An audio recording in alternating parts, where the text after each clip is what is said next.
Oke ya, saya mulai lagi membahas tentang kekontinuan seragam ya. Semua sudah bisa lihat layar saya. Sekarang lagi ada di OneNote.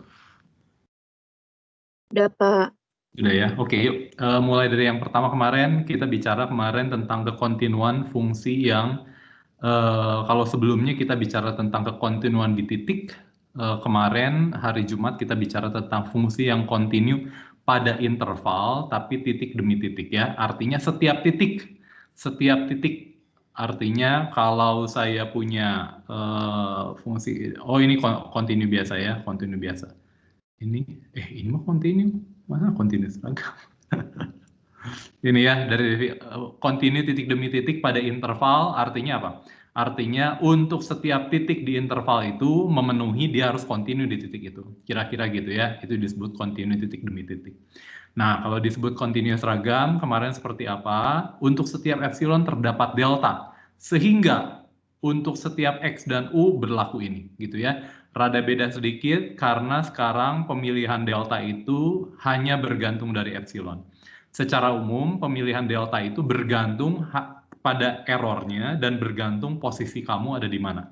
Posisi yaitu U, errornya yaitu epsilon ya. Tapi untuk kekontinuan seragam, deltanya itu hanya bergantung dari epsilon. Contohnya kemarin kita sudah lihat, fungsi fx sama dengan 1/x itu kontinu seragam pada satu koma tak hingga. Artinya apa? Saya harus memilih delta. Sehingga untuk setiap X yang saya pilih, dua titik yang saya pilih X dan U, X dan U-nya tentunya pada daerah ini ya, karena saya hanya melihat pada daerah sini. X dan U-nya anggota ini dan memenuhi ini, maka selalu berlaku seperti ini. Intinya seperti apa? Intinya pada akhirnya saya pengen buktikan nanti kontinu Lipschitz kira-kira gitu ya. Jadi saya pengen buktikan fx ini lebih kecil sama dengan suatu konstanta dikali ini, panjang dari X ke U, kira-kira seperti itu ya. Langkah-langkahnya biasa untuk ini, jangan lupa ini ada X, U-nya anggota A. A-nya dalam hal ini adalah yang kita pilih pengen lihat kontinu seragam di sini. Jadi A-nya saya pilih di sini ya. Secara umum kalau tidak ada, ya gimana kamu ya, langsung aja X, U yang memenuhi ini. Gitu ya. Tapi kalau ada domainnya harus ditekankan pada domain, XU-nya pada domain. Domain yang diberikan tentunya ya. Analisis pendahuluannya ini, jadi saya bisa pilih delta sehingga nanti ini melakukan ini. Oke, fungsi fx tidak kontinu seragam pada interval 0,1 akan ditunjukkan terdapat epsilon 0 lebih besar dari 0. Fx tidak kontinu, fx yang mana ini nih? Oh, super X. Saya jadi bingung. Tulisan sendiri bingung. Fungsi fx sama dengan super X tidak kontinu seragam pada interval 0,1. Ya, pada akhirnya begitu ada 0. Dia tidak akan kontinu seragam. Karena nanti kita bahas di perluasan kontinu seragam. Begitu dia jadi, begitu saya, pertanyaannya, apakah bisa saya definisikan di 0 sehingga dia ada limitnya? Dalam hal ini dia tidak punya. Kenapa? Karena limitnya untuk X mendekati 0, dia akan menuju 0 plus tentunya ya. Akan menuju plus tak hingga. Jadi nanti pada akhirnya semua yang kontinu seragam itu dia pasti terbatas, kira-kira gitu ya.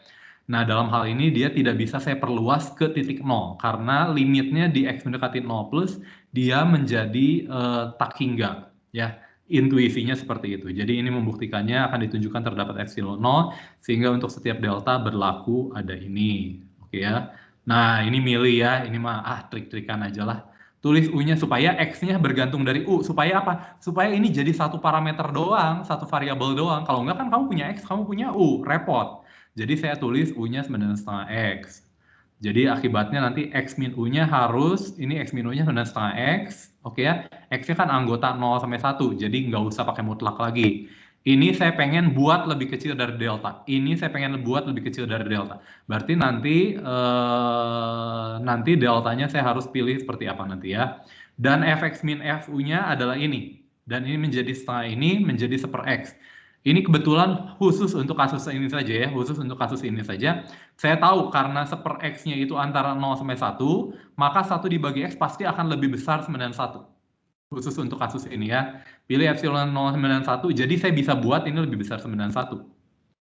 Oke ya, tapi X-nya harus memenuhi tertentu. Nah, sekarang saya pilih, jangan lupa, akan sehingga untuk setiap delta lebih besar dari 0, pilih ini ya, perhatikan bahwa, oh ini kurang ya, mana deltanya? Oh ini nih, ambil sembarang delta, oke. Pilih epsilon 0 sama dengan 1, ambil sembarang delta lebih besar dari 0, pilih X-nya itu minimum dari 2 delta, 1. 2 delta itu dari mana? Harus memenuhi ini kan? X-nya harus memenuhi ini.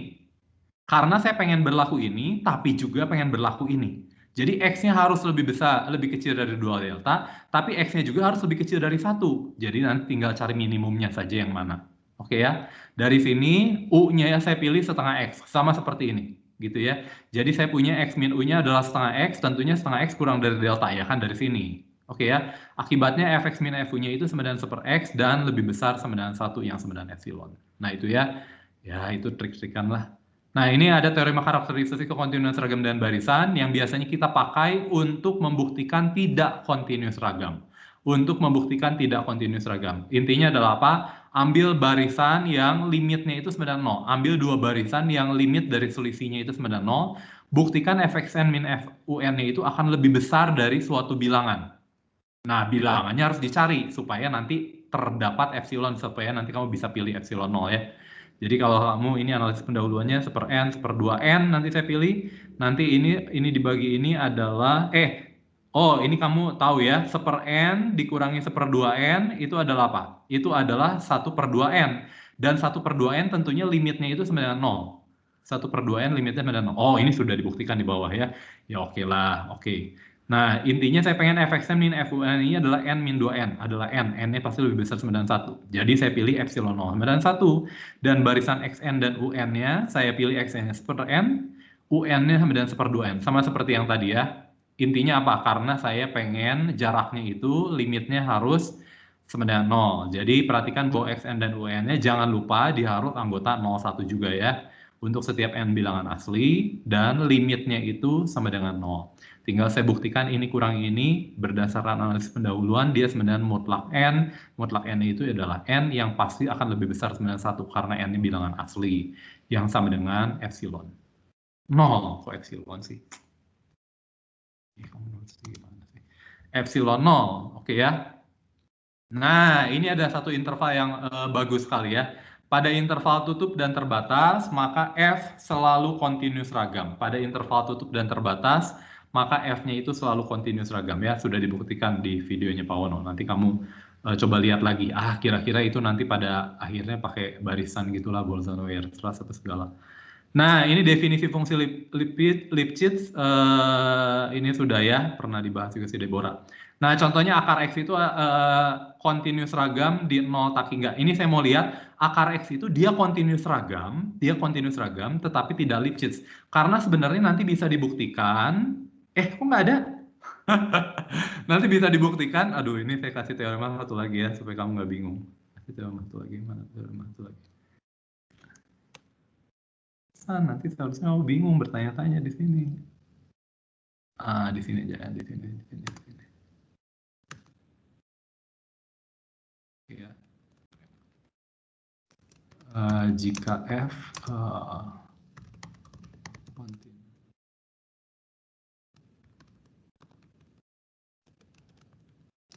pada A gitu ya, F continue Lipschitz pada A, ya A-nya subhimpunan dari real lah, F-nya dari A ke real, kamu ngerti lah ya. F-nya continue Lipschitz pada A, maka susah juga, pengen bener-bener ini ya.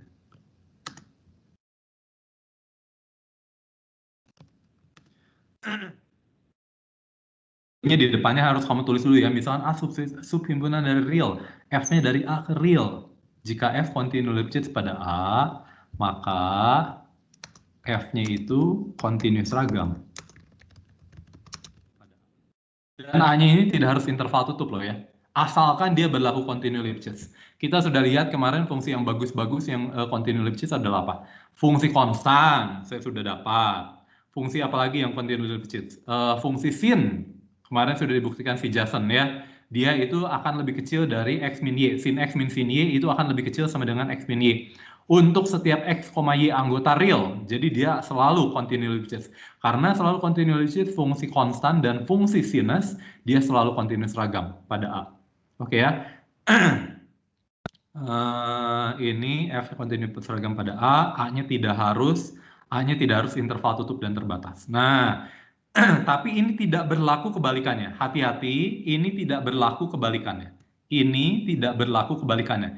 Kalau dia continuous ragam, belum tentu dia itu continuous Lipschitz. Hati-hati ya. Kalau dia continuous ragam, belum tentu dia itu continuous Lipschitz. Contohnya adalah apa? Contohnya adalah fungsi terkenal, akar X. Akar X. Akar X ini continuous ragam dia 0 tak hingga, tapi dia tidak continuous Lipschitz pada A. Atau bukan fungsi Lipschitz. Kalau berdasarkan definisi ini ya. Contohnya akar X adalah continuous ragam di 0 tak hingga.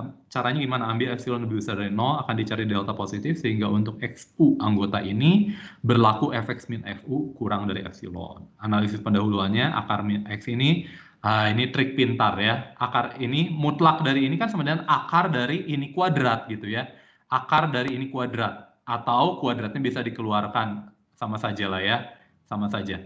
Jadi ini kurang bagus ya, mungkin sebaiknya gini ya, supaya tidak menimbulkan. Mungkin gini aja ya, kan kamu tahu akar dari X kuadrat itu mutlak X ya. Akar dari sesuatu kuadrat itu mutlak X. Oke ya, jadi ini itu sama dengan, padahal ini kuadrat itu artinya apa? Itu adalah ini dikali ini, oke ya. Dan tentunya ini dikali ini tentunya akan lebih kecil dari akar X ditambah akar U. Akar X ditambah akar U. Loh kenapa Pak? Loh iya, akar X kan bilangan positif, akar U bilangan positif, maka ini mutlak ini kan akan lebih kecil pakai ketaksamaan segitiga, lebih kecil sama dengan akar X ditambah akar U gitu ya. Pak, itu kan sebenarnya kalau nggak ada tanda mutlaknya, ya bisa kamu buktikan kalau dengan tanda mutlak juga sama. Kamu coba ya, kamu coba. Nanti jadi saya punya, atau mungkin kamu bisa mulai dari sini, mana diakarkan. Kan dua-duanya positif, jadi nggak masalah. Boleh ya, boleh. Jadi saya punya ini akan lebih kecil dari ini, padahal perkalian ini tentunya adalah mutlak dari X minus U. Oke ya, dan ini jangan lupa ini adalah pengennya itu di set apa? Untuk setiap, ini kok kurang untuk setiap X yang memenuhi. Ini apa?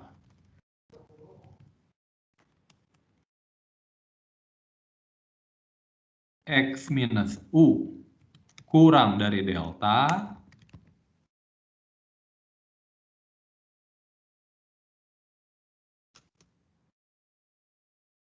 berlaku ini ya. Oke ya. Sehingga untuk setiap X anggota A yang memenuhi ini berlaku ini. Yes. Oke. Jadi kan padahal ini itu yang di dalamnya itu lebih kecil dari akar delta. Akar delta itu pengen lebih kecil dari epsilon. Tentunya deltanya saya pilih lebih kecil dari epsilon kuadrat. Boleh ya? Pak, emang boleh dikuadratkan kedua-duanya? Kalau A kurang dari B, kan A kuadrat nggak kurang dari B kuadrat. Ya boleh, kalau dua-duanya positif. Kamu sudah punya ya. Jadi dalam hal ini saya pilih deltanya sama dengan epsilon kuadrat. Sehingga akibatnya untuk berlaku ini itu sama dengan apa? Fx min Fu itu, kok jadi sebenarnya ini sih? Fx min Fu itu sama dengan, ini sama dengan ini ya. Ini sama dengan ini, sama dengan ini, lebih kecil dari epsilon. Oke, karena ini sudah ada di analisis pendahuluan ya. Dari sini sampai sini itu. Oke ya. Oke, tapi ternyata dia tidak continue Lipschitz di 0 tak hingga. Caranya gimana? Andaikan dia continue Lipschitz di tak hingga. Apa artinya continue Lipschitz? Dia disebut continue Lipschitz kalau apa? Terdapat K sehingga untuk setiap X dan U anggota A berlaku ini. Gitu ya. Jadi kalau tidak continue Lipschitz artinya apa?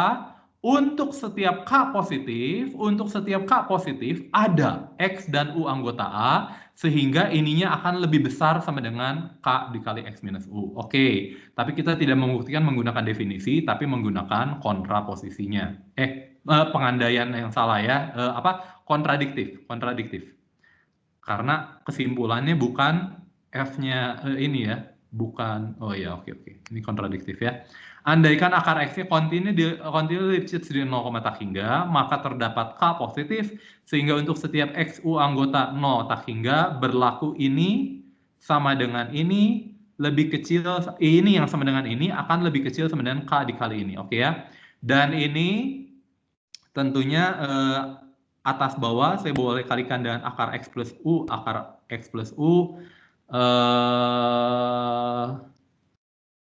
Oh ini sih. Ini saya ada yang salah ya? Oh enggak. Kan ini dibagi mutlak. Tentunya dalam hal ini X-nya nggak boleh U loh ya. Pak, kalau X-nya U gimana? Kalau X-nya U kan trivial lah, sama dengan 0. Dalam kasus ini, saya misalkan tentunya X-nya tidak U, jadi saya bisa ke bawah.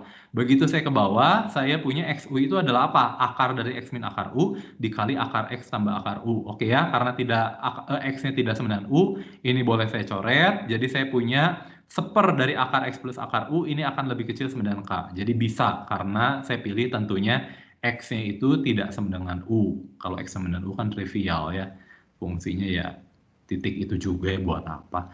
Akibatnya 1 per akar X tambah akar U ini akan lebih kecil sama dengan K. Oke ya. Karena K lebih besar dari 0, nah saya mau milih. Pilih X dan U-nya itu adalah 1 per 16 K kuadrat. Supaya apa? Nanti ini jadi seperempat K, 1 per 4K, 1 per 4K, ini dijumlahkan jadi 2 per 4K, 1 per 2K, 1 dibagi 1/2K ini menjadi 2K. 2K masa lebih kecil sama dengan K? Nggak mungkin toh, kan K-nya positif. Jadi saya punya 2 lebih kecil sama dengan 1, aneh dong. Jadi pengandaian salah, jadi haruslah akar X tidak kontinu Lipschitz di 0, tak hingga. Oke ya, cara paling cepat melihatnya dia tidak kontinu Lipschitz gimana? Kalau dari grafik gampang sekali. Pertanyaannya adalah apa? Ini kan kalau kamu lihat Fx min Fu dibagi X min U itu adalah apa? Itu kan sebenarnya apa? Itu kan kemiringan dari garis singgung. Kemiringan dari garis singgung. Kemiringan dari garis sekan. Garis tali busur. Kamu ngerti kan ya? Apa enggak?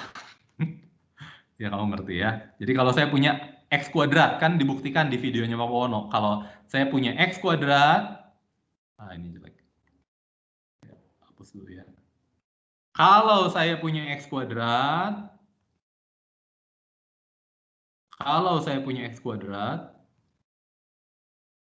misalkan saya ambil dari X-nya positif aja ya, dari 0 sampai tak hingga. Ini X, ini Y, dari 0 sampai tak hingga. Kamu tahu bahwa kemiringan untuk setiap kali saya ambil 2 buah titik, ini kemiringannya kemana? Wah, makin lama makin menuju tak hingga. Jadi tidak mungkin dia terbatas oleh kemiringan K yang positif. Gitu ya. Lain halnya dengan ya oke ya, akar X itu kenapa? Karena akar X nanti di sininya ada. Gitu ya. Ada gitu. Jadi dia pada akhirnya nggak Lipschitz karena di ujung nolnya yang berbahaya, di nolnya berbahaya.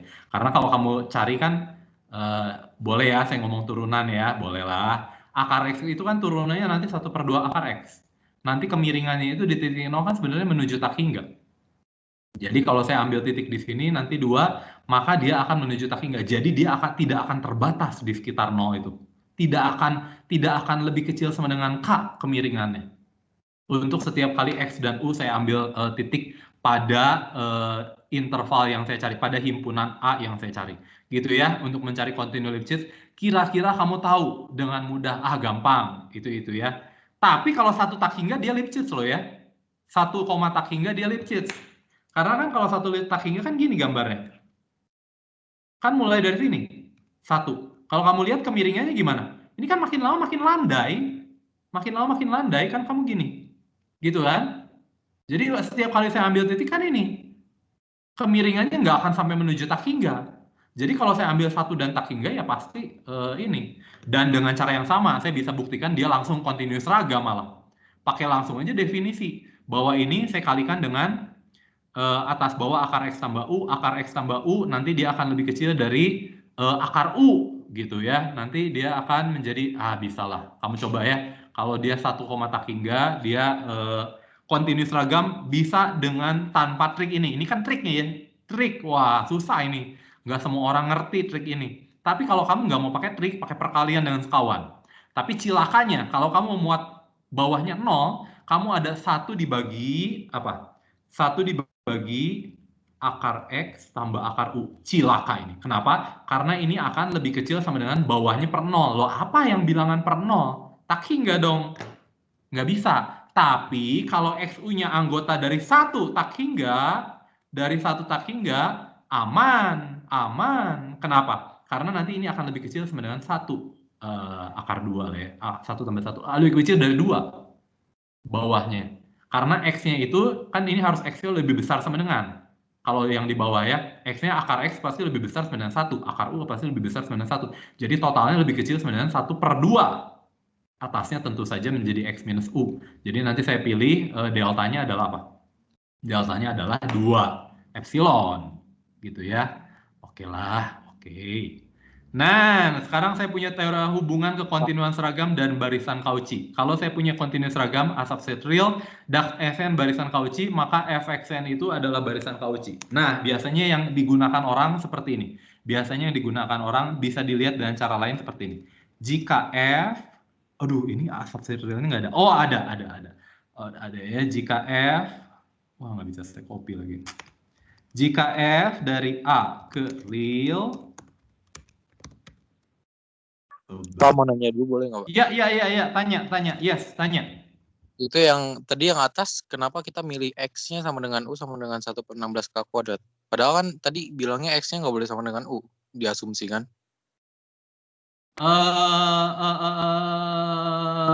Ya, oke, terima kasih ya. Kamu kalau nggak mau X-nya, kamu nggak kalau X-nya nggak mau U, ya kamu pilih aja 1/16, satu lagi 1/64 sama aja hasilnya. Siapa ini tanyanya? Jason? Handi Pak. Oh, Handi Chandra Lukito. Ya, boleh. Terima kasih Handi. Kau bisa ambil nanti di sini 1/16 K kuadrat, satu lagi 1/64 K kuadrat. Sama saja hasil yang dihasilkan. Nanti keluarnya sesuatu yang lebih besar dari satu, di kirinya yang kanannya 1. Boleh, sama saja. Iya ya. Tidak seharusnya tidak saya pilih U ya. Tapi oh iya, karena di sini saya tidak boleh ya, tidak boleh. Oke, terima kasih Handi. Terima kasih. Terima kasih. Iya ya, kok kamu misalkan X-nya benar. Wah, yang kayak gitu ya. Dosen itu tidak selalu benar, apalagi saya yang masih cupu. Jika F ini ya, jika X misalkan dilihat begini ya, misalkan F mungkin A subhimpunan dari real. Oke.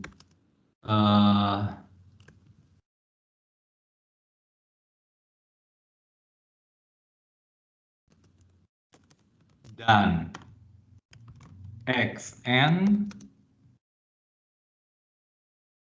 barisan Cauchy di A. Ya, subhimpunan dari real ya. Dari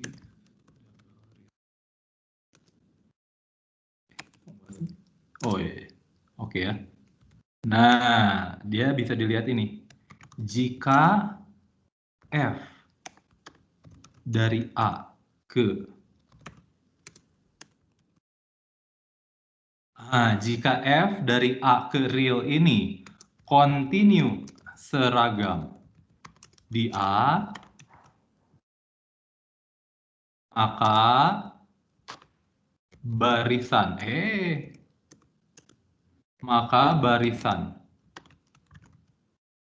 F Xn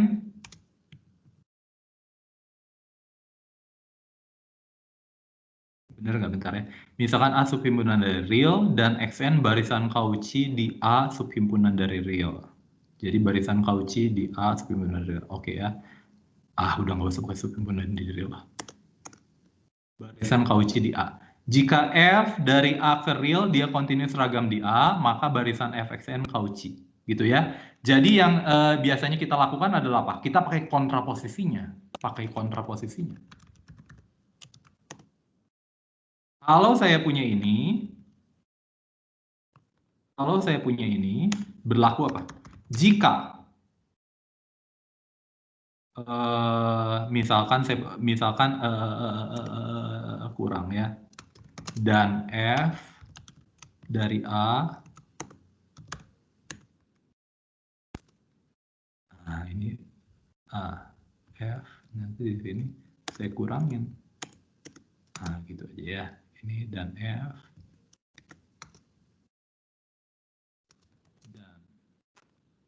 F dari A ke Real.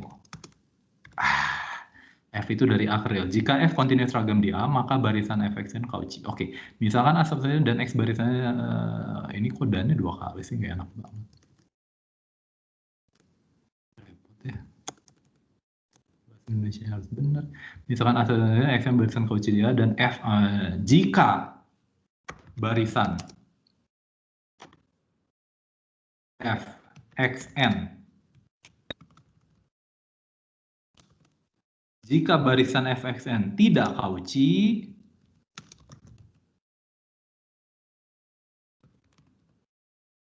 maka F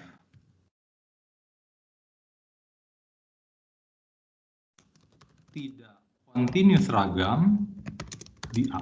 Jadi ini saya sekarang punya satu senjata lagi untuk membuktikan dia tidak continuous ragam. Ya, contohnya apa? Contohnya saya punya barisan seper X. Fungsi seper X itu saya lihat pada interval 0,1. Seper X saya lihat pada interval 0,1. Saya ini aja ya. Saya mau pakai contoh ini juga selain di perluasan. Nah,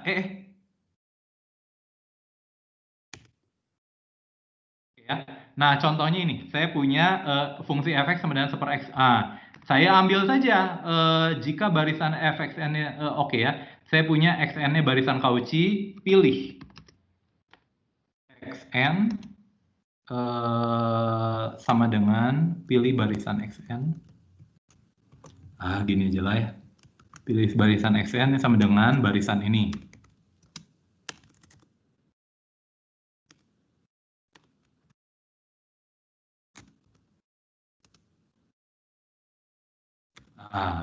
Pilih xn yang sama dengan ini. Apakah ini Cauchy? Tentu saja kamu tahu ya, pilih ini xn-nya di A ya, xn-nya tentunya pilih xn perhatikan bahwa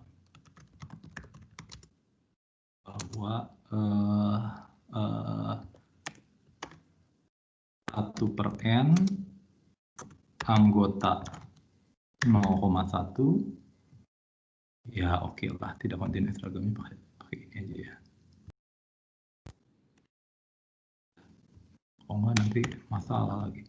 Perhatikan bahwa seper n itu anggota 0,1 untuk setiap n bilangan asli.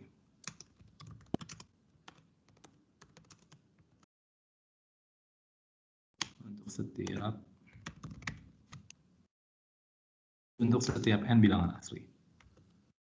Oke ya, artinya apa? Artinya saya punya pilih xn. xn sama dengan seper n tentunya adalah barisan Cauchy di 0,1. Barisan Cauchy-nya jelas ya. Kenapa barisan Cauchy? Kenapa seper n barisan Cauchy? Siapa Fatina? Kenapa ya seper n barisan Cauchy? Siapa Fatina? Salsabil Fatkur Rohma, Salsabila ya, Salsabila Fatkur Rohma. Kenapa barisan seper n itu barisan Cauchy? Ini masih ada orang nggak sih?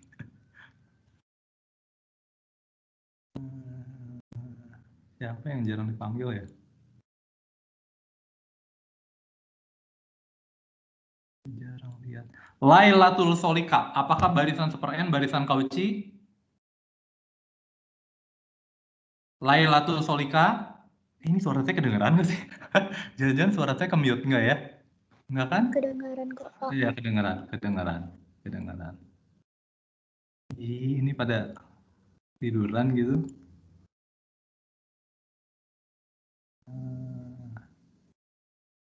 Siapa ya?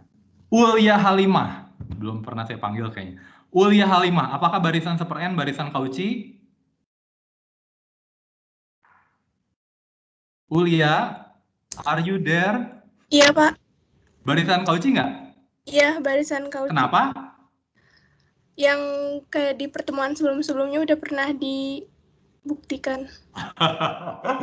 Iya, kenapa barisan super N, barisan Cauchy?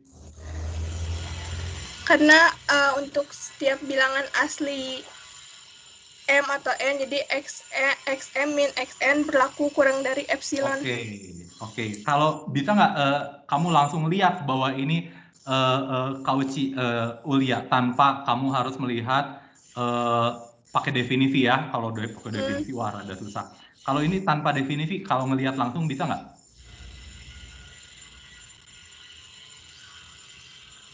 Ini Halimah apa Alia Nurhaliza ya? Ulia Halimah ya? Oke. Karena ingat ada teoremanya, Ulia. Kalau dia barisan Cauchy, maka dia pasti apa? Kalau di real. Kalau dia barisan Cauchy, apa yang pasti? Hubungannya dengan kekonvergenan? Konvergen. Iya, pasti konvergen. Barisan super N konvergen nggak, Ulia? Konvergen. Konvergen. Kalau konvergen, gimana? Permisi Pak, di saya putus-putus. Oh iya. Oke. Kan konvergen, Ulia. Kalau konvergen jadi atau di barisan saya. Cauchy bukan? Iya. Iya, karena ada konvergen sama teoremanya. Kalau monoton. barisan Cauchy, jika dan hanya jika barisan konvergen. Terima kasih Ulia ya. Jadi kita sudah tahu Xn sama dengan seper N ini adalah barisan Cauchy di 01. Kenapa? Karena seper N-nya itu kan barisan yang kita tahu dia konvergen ke 0. Konvergen ke 0. Walaupun tidak harus konvergen di A-nya, nggak masalah ya. Tapi kan dia adalah barisan Cauchy. Barisan Cauchy di realnya. Oke. Nah, tapi perhatikan pilih Xn, tetapi barisan F dari Xn adalah apa? F dari Xn. F dari Xn itu, Fx itu 1 per X. Kalau Fxn 1 per Xn. Xn-nya 1 per N. Lah ini kan jadi barisan N. Barisan N gimana? Divergen. Artinya apa? Tidak Cauchy dong. Kenapa saya pilihnya super N ya? Karena saya sudah tahu dia nggak continuous ragamnya di 0 kan menuju tak hingga ya. Kira-kira begitulah rahasianya. Ya, jadi ini barisan, tetapi Fn divergen sehingga bukanlah barisan Cauchy. Oke ya. Akibatnya apa? Jadi saya sudah membuktikan A-nya subhimpunan dari real, ini 01, oke. Saya punya barisan Cauchy di A, ini barisan Cauchy di A, oke ya. Konvergennya tidak di A, tidak masalah, tapi dia selalu Cauchy di A, oke. Dan F-nya itu dari A ke real. Fungsi ini kan dari 01 ke real, betul ya? Betul ya, dari 01 ke bilangan real. Barisan Fxn-nya tidak Cauchy, yes, tidak Cauchy. Akibatnya F tidak continuous ragam. Bagus ya, bagus sekali. Akibatnya Fx yang sama dengan 1 per X tidak continuous ragam di 0,1. Pak, kalau saya pengen membuktikan di 0,1 satunya buka, ya gampang lah, kamu pilihnya 1 per N plus 1.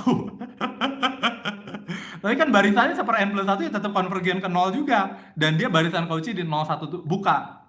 Gitu ya, pinter-pinternya kamu aja lah itu mah. Pengalaman, kamu makin banyak latihan soal pasti makin bisa lah. Ya, jadi akibatnya Fx sama dengan super X tidak konvergen seragam, tidak continuous seragam di 0,1. Jadi saya punya satu lagi cara untuk membuktikan dia tidak continuous seragam. Kalau tadi saya bisa pakai definisi, saya bisa pakai yang itu ya, Lipschitz mah nggak bisa ya. Saya bisa pakai yang apa? Yang pakai barisan. Saya juga sekarang bisa pakai Cauchy untuk membuktikan dia continuous seragam atau tidak.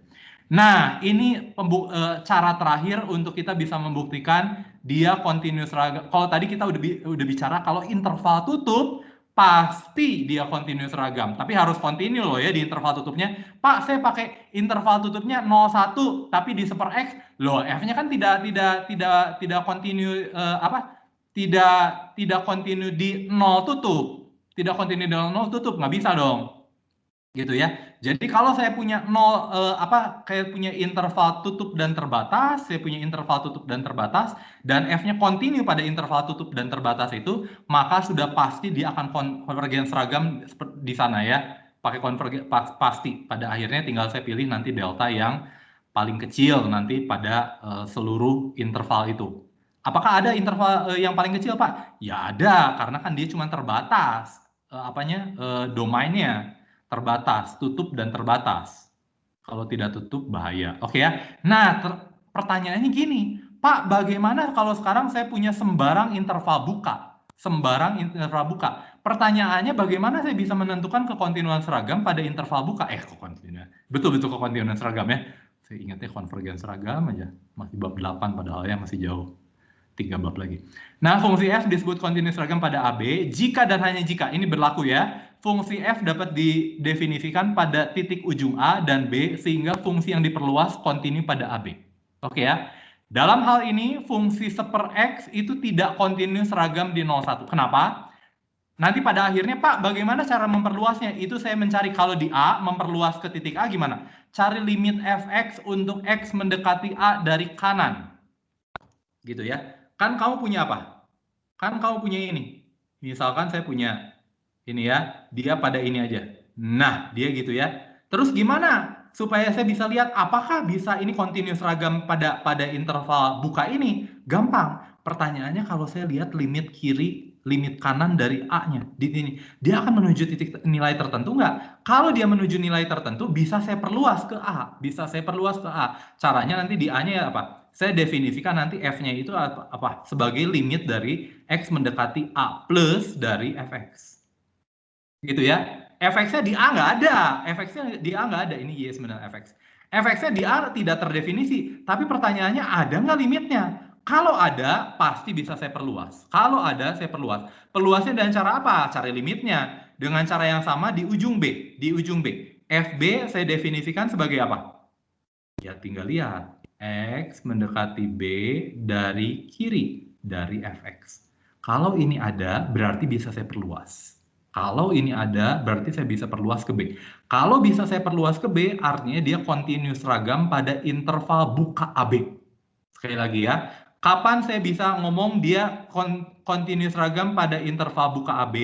Kalau saya bisa perluas ke A dan saya bisa perluas ke B, sehingga dia kontinu seragam pada interval tutup AB.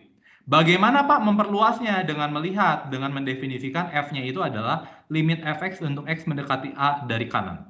Dan FB-nya saya perluas bagaimana caranya? Limit Fx untuk X mendekati B dari kiri. Nah, bagus sekali ya.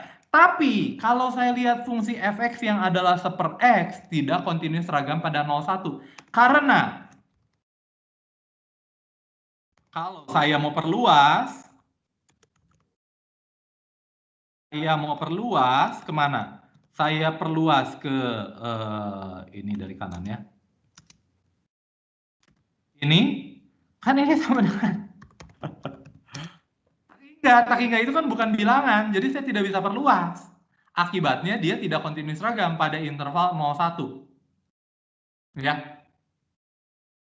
Oke ya. Loh Pak, kalau di satu kan bisa Pak, di satu bisa saya perluas. Ya betul, tapi kan kita tahu dia pada akhirnya masalah tidak kontinu seragam seper X itu karena tidak terbatas di 0. Makanya saya serang yang dia titik lemahnya. Gitu ya. Ya main silat ya. Kalau orang cedera di kaki kanan, serang kaki kanan ya. Maaf, salah. Perumpamaan yang kurang baik. Nah, ini yang kita coba lihat lagi fungsi sin seper X. Dia tidak kontinu seragam di 01. Kenapa? Ya, pada akhirnya orang dia tidak kontinu kok di 0-nya. Tidak kontinu di 0 ya. Kecuali saya definisikan di 0-nya adalah ini tidak kontinu seragam di 01. Oh iya, karena dia tidak kontinu di 0 ya. Betul ya? Tidak kontinu di 0, betul ya? Tidak kontinu seragam di 01.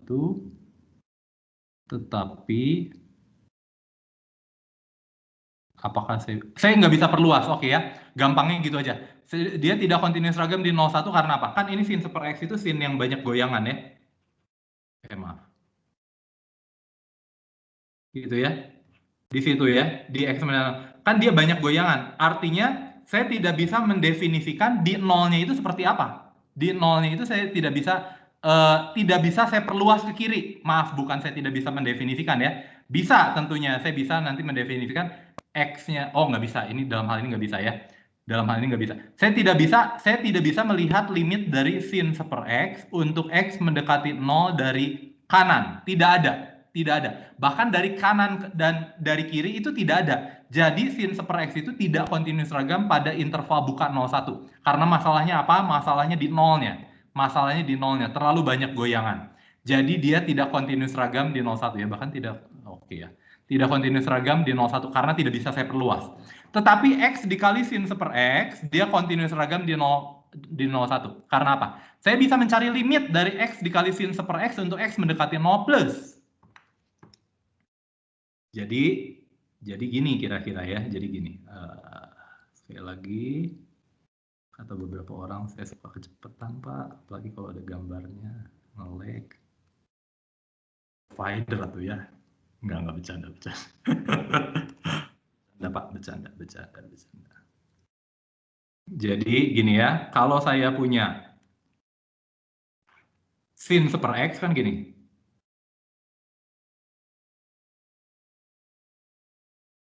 Gitu ya. Di sini limit dari sin 1/x, bukan enggak saja kiri kanan lah. Untuk seluruh mendekati 0, ini enggak ada. Tidak ada. Gitu ya. Tapi kalau limit dari X dikali sin 1/x, untuk X mendekati 0, bukan saja 0 plus, semua X mendekati 0. Ini sama dengan apa? Sama dengan 0. Pakai teorema Apit lah, kamu ngerti ya. Jadi, 0 plusnya juga dia ada. Artinya bisa saya perluas ke titik 0. Artinya dia kontinus ragam pada 0,1 karena bisa saya perluas. Kalau di satunya gimana Pak? Ya di satunya ya nggak ada masalah lah, kamu bisa perluas. Karena apa? 1 dikali sin 1 kan? Ya sin 1 kok. Nggak masalah dong. Ya. Jadi di sini kamu sudah tahu sin 1/x itu tidak kontinus ragam di 0,1 karena apa? Karena masalahnya di 0 ini. Jadi nanti kontinus ragam itu tidak hanya masalah terbatas tidak terbatas, bisa juga seperti ini ya. Tapi pada akhirnya ini karena tidak kontinus ya. Tetapi X dikali sin 1/x dia kontinus ragam di interval buka 0,1 karena bisa saya perluas dengan melihat limitnya di X mendekati 0 plus gitu ya. Nah, jadi kekontinuan seragam hanya selesai sampai di sini. Nah, ini ada tambahan sedikit. Kalau saya punya fungsi tangga. Nah, nanti setiap kali, apa sih ini? Saya ngomong apa sih? Dan F. Kalau setiap kali saya punya fungsi kontinu, nah ini bagus ya, kamu lihat, baca bukunya.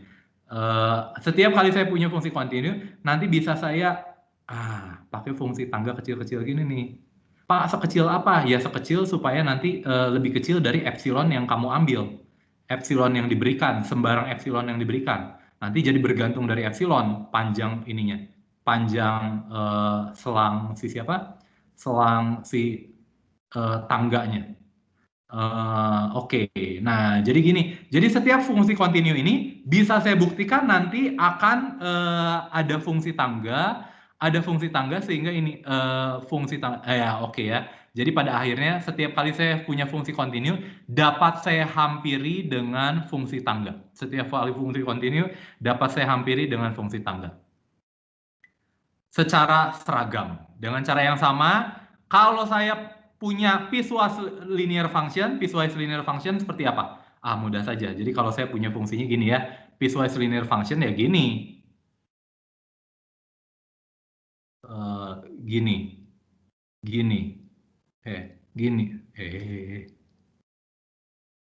Misalkan ini ya, titiknya ini. Piecewise, tapi linear, garis gitu, garis, di garis-garis gini. Kalau tadi mah konstan gitu, tangga-tangga. Nah, sekarang mah ini linear bagian demi bagian. Jadi setiap kali saya ambil titik, saya garis. Lah, permasalahan berapa panjang ini? Nanti bergantung dari epsilon yang kamu berikan ya, epsilon sembarang yang kamu berikan. Jadi nanti deltanya bergantung dari epsilon. Tapi selalu bisa saya buktikan dia nanti akan kontinu dan kekontinuannya itu seragam. Jadi begitu saya diberikan fungsi kontinu, maka saya akan bisa menghampirinya dengan fungsi kontinu linear yang Continue linear bagian demi bagian. Yang lebih sakti lagi yang kita sebut teorema Stone-Weierstrass yang biasanya dipakai di numerik. Setiap kali saya punya fungsi continue, pada interval tutup dan terbatas, ini selalu pada interval tutup dan terbatas ya. Kalau saya continue pada interval tutup dan terbatas, maka saya bisa menemukan suatu polinom yang jaraknya itu selalu lebih kecil dari epsilon. Kira-kira gitu ya. Jadi setiap kali saya punya fungsi kontinu pada interval tutup dan terbatas, selalu saya bisa hampiri dengan polinom. Itu yang kita sebut nanti teorema Stone-Weierstrass. Pakainya nanti pakai polinom Bernstein. Nanti kamu coba lihat di buku, ya oke lah ya. Kamu coba lihat di buku pembuktiannya. Tapi menurut saya yang dasar sajalah. Kamu lihat yang fungsi tangga, yang linear demi bagian. Menurut saya lucu sih. Tapi kalau yang untuk Bernstein mungkin sudah agak susah dikit ya. Oke, agak susah dikit. Tapi pembuktiannya tidak harus menggunakan polinom Bernstein ya. Bisa menggunakan yang lain. Nah, ini bagian terakhir hari ini. Kita masih punya waktu 15 menit. 13 menit. 13.47. Nah, ini saya mau mendefinisikan kemonotonan. Misalkan A subhimpunan dari real, F-nya dari A ke real. Setelah ini saya nggak mau bahas yang lain lagi ya. Karena kamu belum dapat videonya, sebenarnya ini juga kamu belum dapat videonya ya. Dan tapi kekontinuan seragam kamu sebenarnya udah dapat dari videonya Pak Wono. Nah, misalkan A subhimpunan dari real, fungsi F itu dari A ke real. Nah, dia dikatakan naik atau naik keras atau tegas. Orang kadang-kadang ngomong naik keras tegas. Ini biasanya kita ngomong strictly increasing, oke ya. Pada A jika berlaku X1, X2 anggota A, X1 kurang dari X2, maka Fx1-nya ini kebalik ya. Kalau naik itu Fx1 lebih kecil sama dengan Fx2. Kalau tegas, Fx1 lebih kecil dari Fx2. Jadi kalau yang naik itu apa? Yang naik itu nanti masih bisa memungkinkan gini. Masih bisa konstan gitu ya. Makanya dia lebih kecil sama dengan. Tapi kalau dia naik tegas, tidak berlaku ini ya. Naik tegas itu harus kayak X pangkat 3 tuh. Gitu. Gitu ya. Nggak ada yang pernah ketinggiannya sama. Tidak pernah ketinggiannya sama. X pangkat 3 kan ketinggiannya tidak pernah sama ya. Kamu sudah tahu. Nah, ini jadi terbalik. Nah, kalau di buku ditulis gini. X1-nya lebih kecil sama dengan X2. Maka Fx1 lebih kecil atau sama dengan Fx2. Loh Pak, kalau ditulisnya gini, kalau ditulisnya X1 lebih kecil sama dengan X2, mengakibatkan Fx1 lebih kecil sama dengan Fx2. Loh Pak, nanti gimana kalau X1-nya sama dengan X2, tapi Fx1-nya lebih kecil dari Fx2, Pak? Cilaka nggak? Cilaka nggak? Cilaka tuh, ini gimana? Satu titik dia punya dua ketinggian, Fx1-nya kurang dari Fx2. X1-nya kan sama, X1-nya X2-nya kan sama titiknya. Tapi dia punya dua ketinggian. Pak, gimana dong? Cilaka dong ini. Ada yang bisa membantu? Sebenarnya tidak masalah. Kalau di buku dikatakan ini, X1-nya lebih kecil sama dengan X2, maka Fx1 itu lebih kecil sama dengan Fx2. Berarti saya bisa ambil contoh kasus dong. X1-nya sama dengan X2, tetapi Fx1-nya itu lebih kecil dari Fx2. Ini berlaku juga ya. Kalau ini berlaku, tentunya ini berlaku ya. Kan salah satu lebih kecil atau sama dengan. Boleh kan saya pilihnya yang di sini sama dengan, saya di sini pilihnya lebih kecil. Boleh kan? Tapi yang ini terus gimana dong? Aneh dong. Aneh dong. Ada ide menurut kamu seharusnya bagaimana, atau ini salah, atau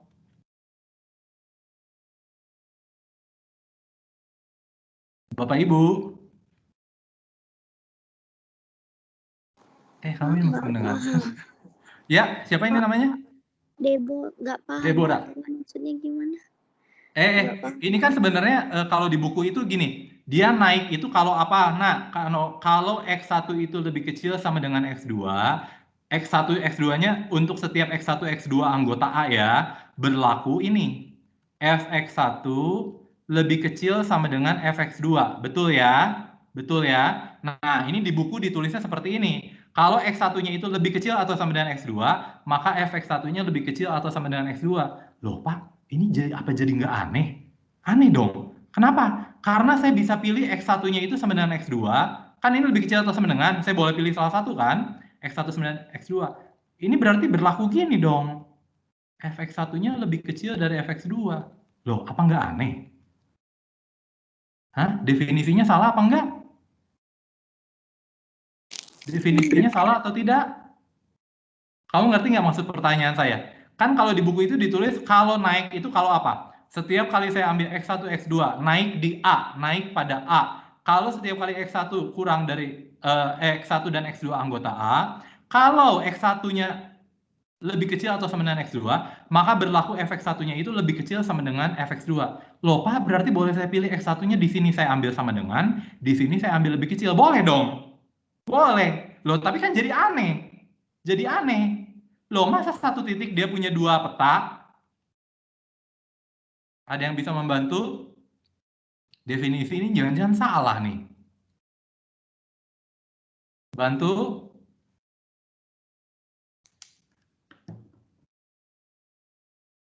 Gary Kuanto, ada ide? X1 nggak boleh sama dengan X2. Loh, kan ini lebih kecil atau sama dengan, berarti boleh sama dengan nggak, Gary? Boleh, Nggak maksudnya boleh dong. di definisinya sama dengan, dihilangin sama dengannya. Enggak, di definisinya itu kalau di buku ditulis lebih kecil atau sama dengan. Tapi kan harus berlaku untuk semua ya. Ya, untuk semua.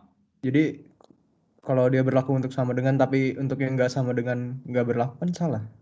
Gimana, maaf, sekali lagi. Kalau misalnya benar buat X1 sama dengan X2, ambil X3, X2 yang X3 lebih kecil X2 juga harus berlaku dong. Gimana, saya rada lemot, Gary, maaf sekali lagi. Kan Gimana jika- kalau Ini kan untuk setiap X1, X2 elemen A kan? Atau untuk setiap X1, X2 anggota A dan berlaku X1-nya lebih kecil atau sama dengan X2. Bukan untuk X1 dan X2 anggota A ya. X1, X2 anggota A dan X1-nya lebih kecil atau sama dengan X2. Oke. Jadi seperti ini sebenarnya boleh. Seperti ini boleh. Tapi tidak boleh. Karena sebenarnya intinya di sini ya. Aduh, menurut saya kurang bagus ya ini cara ngomongnya. Yang si Bartol itu untuk ini. Saya kurang suka deh. Tapi intinya adalah apa? Dia ngomong fungsi F. Kan ini bukan fungsi kalau kamu berlaku gini. Bukan fungsi. Makanya dia ngomong dulu pertama, fungsi F. Jadi F-nya itu udah fungsi. Jadi nggak mungkin berlaku Fx1 itu kurang dari Fx2. Kalau X1-nya itu sama dengan X2. Tapi saya kurang suka pendefinisian kayak gini. Saya kurang suka Saya lebih suka mendefinisikan seperti yang saya definisikan. X1 kurang dari X2, maka Fx1 lebih kecil atau sama dengan Fx2. Tapi apakah pendefinisian si Bartol salah? Tidak, tentu saja tidak. Karena dia mengklaim depannya itu F-nya itu adalah sebuah fungsi. Jadi tidak mungkin Fx1-nya itu lebih kecil dari Fx2 kalau X1-nya itu sama dengan X2. Gitu ya. Jadi tidak mungkin. Karena saya sudah klaim bahwa dia udah ngomong dari awalnya F-nya itu fungsi. Cuman menurut saya aduh kurang enak ya. Kurang enak kurang precise gitu dia mendefinisikannya. Saya kurang suka. Ya, tapi kalau kamu mau nulis di buku ya bolehlah sesuai dengan yang di buku. Nggak salah juga asal kamu ngomong bahwa dia fungsi ya. Jadi kalau dia nggak diomongin fungsi, cilaka. Bisa enggak ya kalau F-nya cuma pemetaan. Oke ya. Terima kasih. Jadi saya punya fungsi F itu dikatakan turun atau turun keras atau turun tegak. Kalau ini juga salah ya. Ini terbalik. Ini lebih besar sama dengan, ini lebih besar saja. F dikatakan monoton atau monoton keras kalau berlaku salah satunya ya. Dia naik atau turun pada A atau naik keras atau turun keras pada A. Nah, nanti bisa dibuktikan kalau misalkan I subhimpunan dari real, F dari I ke real. Monoton pada I, ingat, I-nya tidak harus tertutup. Bisa buka. Ingat, I-nya tidak harus terbatas. Ingat, I-nya bisa tidak terbatas. Jadi I-nya bisa saya ambil seluruh bilangan real. I-nya boleh saya ambil 0 sampai tak hingga. Boleh saya pikir. Ambil ya. Akibatnya himpunan titik D subset I sehingga F discontinue adalah himpunan terhitung. Gila nggak? Jadi dia kalau misalkan dia discontinue, coba. Agak telatan nggak apa ya, kuisnya ya nggak apa-apa lah. Kuisnya telatan nggak apa. Mana sih ini kursor saya? Ini kursor saya. Kau bayangkan nggak? Sorry. Saya mau nanya dulu. Bilangan real itu kan tidak terhitung kardinalitasnya ya, kamu tahu ya, tak terhitung. Bilangan rasional itu kan terhitung. Saya belum nanya ke kamu, kalau bilangan irasional gimana? Terhitung tak terhitung? Bilangan irasional terhitung tak terhitung ya?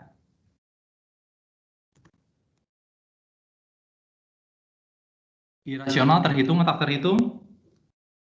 Bilangan real tidak terhitung, Pak. Bagus. Bilangan rasional terhitung, Pak. Karena bisa nanti saya buat bijektif ke bilangan asli. Bagus. Nah, pertanyaannya kalau bilangan irasional gimana? Terhitung apa tak terhitung ya? Siapa ya? Siapa yang saya minta ya?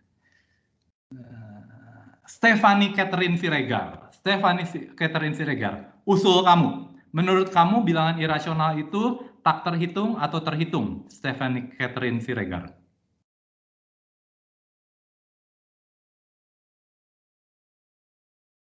Halo, Stephanie.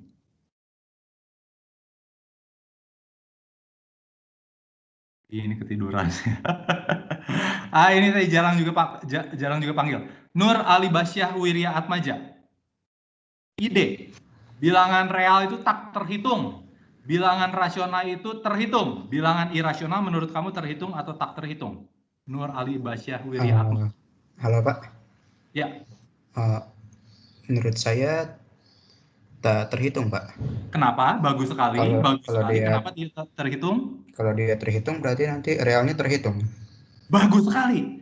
Terima kasih Nur Ali Basyah Wirya Atmaja. Oke, Pak. Kamu sudah tahu bahwa bilangan real itu adalah apa? Bilangan rasional digabung dengan bilangan irasional.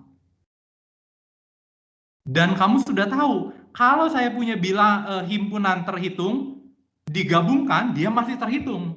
Bahkan kalau saya misalkan punya AI itu himpunan terhitung, kalau saya lihat gabungan AI, I-nya itu gabungan terhitung juga. Gabungan terhitung dari himpunan terhitung. Ini masih terhitung. Gila kan? Masih terhitung. Jadi kalau bilangan irasional ini adalah terhitung, maka rasional gabung ini adalah terhitung. Padahal bilangan realnya tak terhitung. Bagus sekali. Nur Ali Basyah Wirya Atmaja. Jadi dalam hal ini bilangan irasional tidak terhitung. Seperti bilangan realnya. Oke ya. Nah, dia ngomong gini, kalau saya punya fungsi gitu ya, fungsi monoton, jangan lupa ketika saya fungsi monoton, jangan kamu bayangkan ini. Bukan. Yang kamu bayangkan bisa gini. Bisa seperti ini. Tidak harus dia continue. Maaf ya. Gini. Bisa dia harus tidak continue. Tapi pertanyaannya berapa banyak titik dia tidak kontinunya itu? Berapa banyak titik yang kontinu? Titik kontinunya itu cuma bisa sebanyak terhitung. Gila nggak? Jadi kamu tidak mungkin punya fungsi yang monoton, monoton naik atau turun, terserah kamu. Fungsi yang monoton, tetapi dia discontinue-nya sebanyak bilangan irasional. Nggak mungkin. Dia discontinue-nya sebanyak bilangan real. Tidak mungkin. Buktinya kamu baca di buku ya. Bagus sekali. Nanti dia mendefinisikan apa? Nanti dia mendefinisikan loncatan. Ya, nanti cari limit kanan, limit kiri, nanti limit kanan dikurangi limit kiri, itu yang didefinisikan sebagai lompatan. Nanti kamu baca di buku ya. Oke. Yang ini 10 menit lagi ya, maaf 10 menit lagi ya. Kuisnya mah gampang pisan, percayalah pada saya. Dan kamu punya waktu sampai Kamis malam. Jadi, tadi saya mau ngomong apa ya? Jadi ketika saya punya fungsi yang monoton, ini saya nggak ngomongin continue ya. Monoton itu tidak harus continue. Begitu saya punya fungsi yang monoton, maka dia bisa discontinue sebanyak bilangan rasional. Gila nggak? Dan nanti sebenarnya ada hasil sebelumnya itu adalah apa? Kalau dia discontinue, nggak mungkin discontinue-nya seperti ini. Pasti kalau dia discontinue-nya discontinue loncatan. Nggak mungkin discontinue-nya gini nih, yang super X tadi. Nggak mungkin discontinue seperti ini. Karena nanti akan ada yang lebih besar, lebih kecil kan, berosilasi. Nggak mungkin. Karena kan saya mau melihat fungsi monoton. Nggak mungkin seperti ini juga. Loh, katanya monoton, kok ini turun, ini naik, gimana caranya? Jadi pada akhirnya ketika saya ngomongin fungsi monoton, ketika saya ngomong discontinue pada fungsi monoton, pastilah discontinue loncat yang saya bayangkan. Sekali lagi ya, ketika saya ngomong fungsi monoton, saya ngomong discontinue itu pasti discontinue loncat. Nggak mungkin discontinue yang tidak punya limit atau limitnya tidak ada, seperti ini ya. Tidak mungkin yang punya limit tapi nilai fungsinya tidak sama dengan limitnya. Atau tidak mungkin yang terlalu banyak goyangan seperti fungsi sin per x, tidak mungkin. Jadi satu-satunya continue yang mungkin, tidak continue yang mungkin, discontinue yang tidak mungkin, itu hanya discontinue yang ada loncatan. Oke ya. Pertanyaannya berapa banyak dia mungkin meloncat? Meloncatnya hanya boleh terhitung kali, tidak boleh tak terhitung kali. Jadi tidak boleh dia fungsinya discontinue pada bilangan irasional, nggak mungkin. Itu dijamin oleh teorema ini. Gitu ya. Nah, yang lucu gini. Nanti aja lah hari Jumat lah ya. Hari Jumat. Nah, hasil yang paling tinggi tentang kekontinuan, tentang kemonotonan itu adalah hubungan antara fungsi kontinu dan fungsi monoton. Ya, kalau saya punya fungsi f, i sub himpunan real, f-nya i dari real, ingat, i-nya tidak harus terbatas, i-nya tidak harus tutup, i-nya tidak harus tutup dan i-nya tidak harus terbatas. Kalau dia kontinu dan monoton keras, artinya apa? Efek satunya lebih kecil doang loh ya. Tidak lebih kecil atau sama dengan. Kalau dia monoton keras, pada I tentunya supaya kamu dapat fungsi injektif kan. Nah, fungsinya injektif. Maka akibatnya fungsi G, yaitu inverse, ya pasti inverse-nya ada. Kenapa? Karena kan dia monoton keras. Kamu bisa buktikan kalau dia monoton keras, dia pasti injektif. Kamu coba ya.